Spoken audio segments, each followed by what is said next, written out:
안녕하세요. 경제 읽어주는 남자 김광석입니다. 반갑습니다.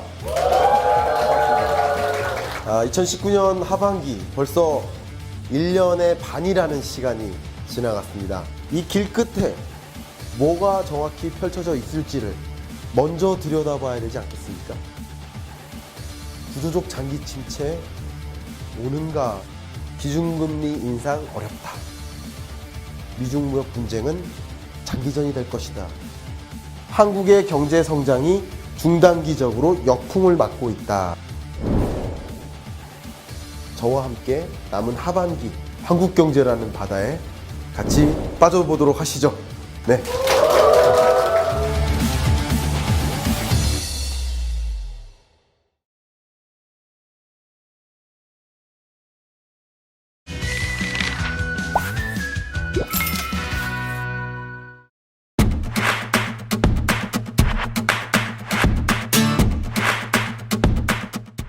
안녕하세요. 전국에 계신 경할머니 여러분, 경제 읽어주는 남자 김광석입니다. 반갑습니다.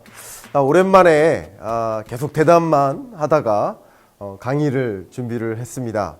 이번 주 여러분들께 드릴 말씀은 지금까지 좀 미소를 띠다가 지금부터는 미소가 싹 사라지는 주제입니다. 근심사회.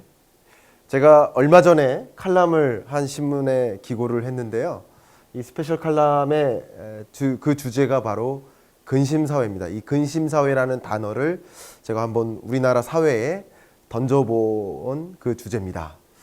시작하는 그 한 문장은 어떻게 되냐면, 좀 안타깝지만 알바생도 힘들고 사장님도 힘들다, 아이들도 바쁘고 할머니 할아버지도 바쁘다, 청년층, 중년층, 장년층은 이들의 근심은 굳이 설명할 필요가 없을 만큼 우리가 이미 잘 알고 있다 라고 이야기를 시작을 했습니다.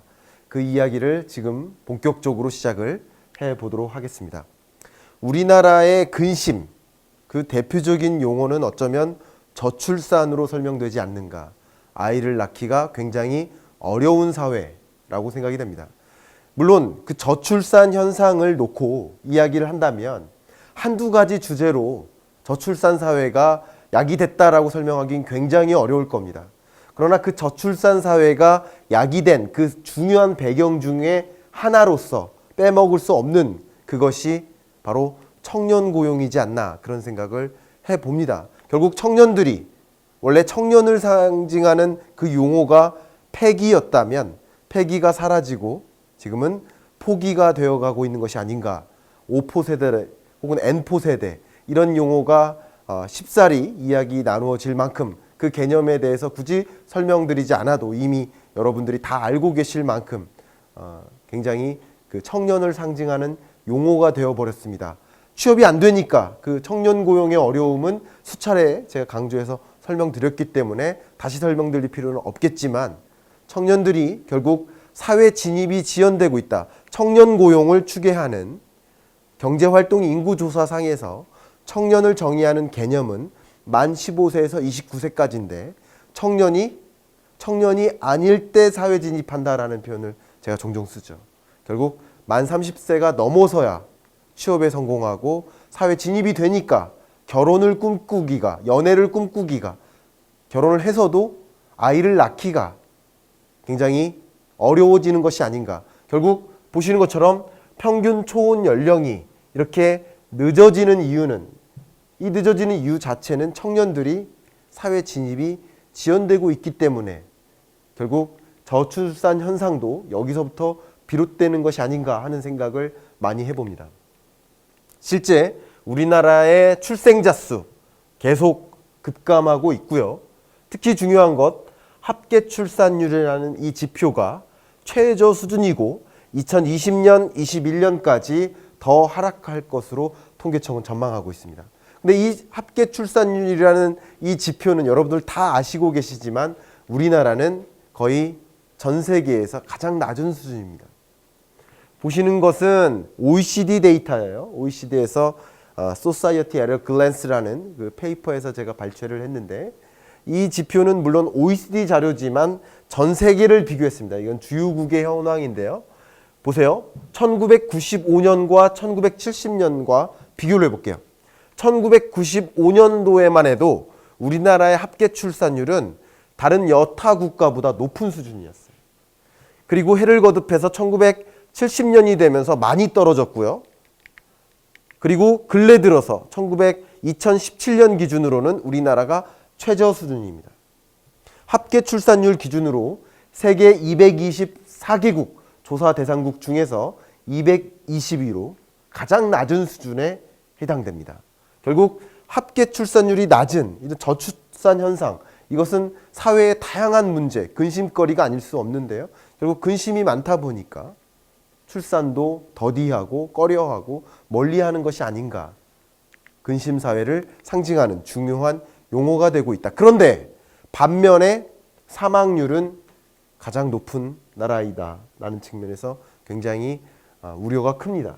우리나라의 자살 사망률 지표를 보면 인구 10만 명당 몇 명이 자살하는가를 알려주는 지표입니다.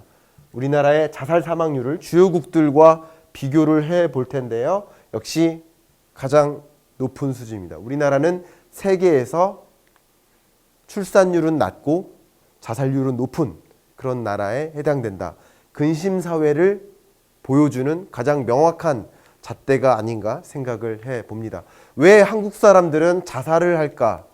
우리 한국 사람의 자살 충동을 갖게 되는 원인이 무엇일까를 파악하기 위해서 통계청의 사회조사 내용을 제가 분석을 해봤습니다. 근데 보시면 절대적인 비중이 뭐가 높습니까? 경제적 어려움이에요.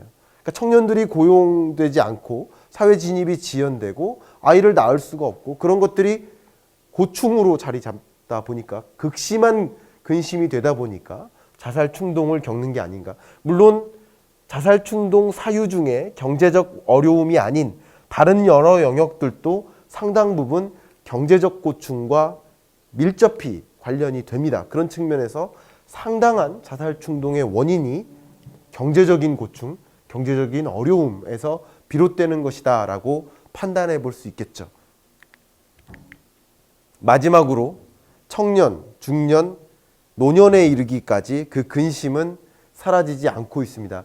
우리 사회가 이미 고령사회로 2018년에 진입을 했고 고령화 속도가 그 어떤 나라보다도 가장 빠르다라는 것은 제가 경익남에서 여러 차례 말씀을 드렸어요.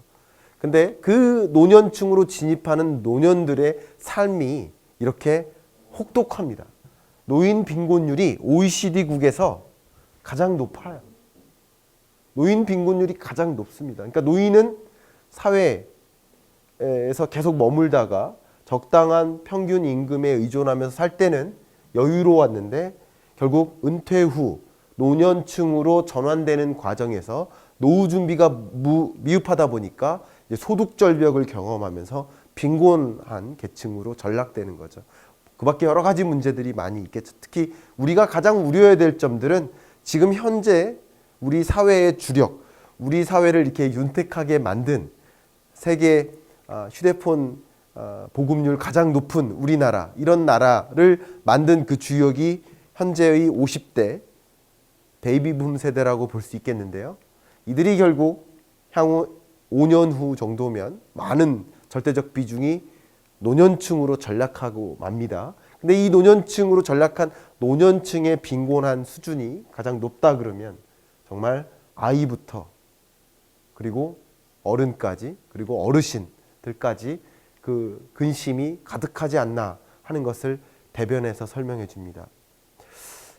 널리 인간을 이롭게 한다 라는 측면에서 우리나라의 건국 이념과 걸맞지 않게 흘러가는 것이 아닌가 하는 굉장히 큰 우려가 있는 입장입니다.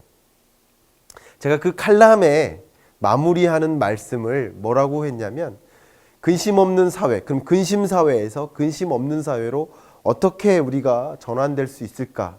그 점에 대해서 이렇게 짧게 15분 동안 그 대안을 말해봐라 한다면 시간이 굉장히 한정적이고 물론 그 대안을 제가 다 말씀드릴 수 있을 만한 그런 능력 있는 사람도 못 되죠. 근데 기본적으로 청년들의 사회 진입을 이끄는 말 그대로의 안정적인 소위 말하는 질 좋은 일자리를 양산하기 위해서는 기업들이 적극적으로 투자할 수 있는 투자 환경을 확실히 공고히 만들어야 되겠다라는 것들도 중요하겠고, 아이 낳을 수 있는 세상, 출산 환경도 더 적극적으로 개선해 놔야겠다. 그리고 중장년층들이 사회에서 이탈해서 결국은 은퇴 후에도 노년층이 되어도 충분히 여유로운 노후 생활을 살 수 있도록 하는 노후 준비를 충분히 할 수 있도록 여건을 또 마련해야겠다. 여러 가지 우리가 논의해야 될 것들이 굉장히 많은데, 그럼에도 불구하고 우리 현 사회는 당장 앞에 둔 미중 무역 분쟁 중요하죠. 브렉시트 문제, 남북 문제, 북미 문제, 여러 가지 문제 현안들 속에 둘러싸여서 근심 사회로의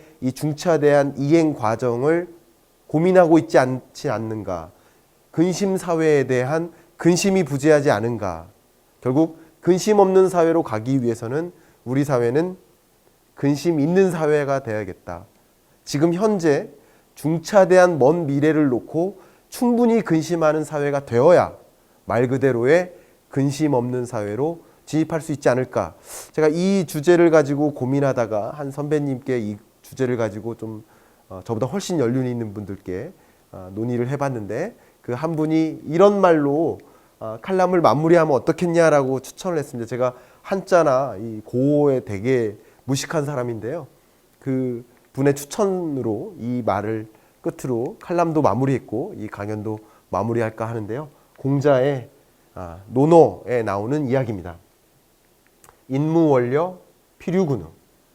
인무 원려, 결국은 그 근심 사회에 대한 현재 고민이 없다면, 그러니까 먼 미래에 대한 고민이 없다면 결국은 가까운 데에 고민이 시작된다. 그리고 먼 데에서의 고민을 지금부터 심층적으로 고민하고 근심할 때 말 그대로의 중차대한 먼 미래의 근심뿐만 아니라 지금의 고민도 사라질 수 있지 않을까. 결국 먼 미래에 대한 근심, 그런 것들이 없다면 지금 가까운 이 내에도 근심이 가득해질 수밖에 없다라는 이야기를 끝으로 오늘 경제 읽어주는 남자를 마무리할까 합니다. 여러분, 굉장히 딱딱하고 어려운 내용이었지만 근심 없는 사회로 이행하기 위해서 우리 각자가 모두가 근심해야 되는 주제가 아닌가 생각하면서 이만 경제 읽어주는 남자를 마무리하겠습니다. 경제 읽어주는 남자 인사드리겠습니다.